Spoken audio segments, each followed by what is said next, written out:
Salut à tous, TI 11. Alors je suis au niveau de Ahurini River. C'est entre le lake Oahu et Wanaka. Et c'est une portion, comme vous pouvez le voir, qui est très rocailleuse, très minérale. Et on est donc en fond de vallée. On longe la rivière qui serpente. Et il y a beaucoup de portions à flanc de montagne où on passe au milieu des éboulis. Mais ça se fait quand même très facilement, hein. Rien à voir avec les Richmond Ranges ou Wayapass. L'avantage de faire dans le sens Sobo, c'est qu'on attaque quand même l'île du Sud par la portion la plus compliquée, hein, je trouve, jusqu'à présent, à savoir les Richmond, où on a beaucoup de portions quand même très techniques et assez risquées. Alors là, au niveau de la végétation, on a beaucoup de pissenlits. C'est très joli, ça donne une teinte jaune canari qui est très sympathique, des beaux contrastes avec les rochers. Et il y a aussi ces espèces de plantes très piquantes. Je sais pas ce que c'est, mais c'est pas très agréable de marcher au milieu de tout ça. Ça pique bien les jambes.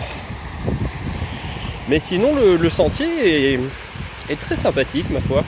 Un peu marécageux par endroits, mais ça se fait très bien. Et là je me rapproche de la rivière la plus large à traverser. J'ai pas parlé dans les précédentes vidéos de deux rivières qui se trouvent au milieu du T8 sur l'île du Sud, la rivière Akaya et la rivière Rangitata. Ces deux rivières en fait qu'on ne peut pas traverser à pied et pour lesquelles en fait il faut du coup faire du stop ou prendre des navettes. Mais les navettes sont assez chères, hein. Il faut compter $200 pour pouvoir traverser les deux rivières. Et moi en fait j'ai sauté la partie entre le Lake Courage et Rangitata. La météo était assez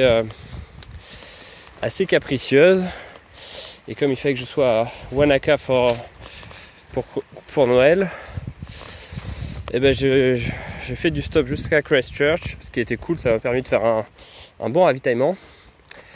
Et après j'ai pris le bus en fait tout simplement jusqu'à Tekapo.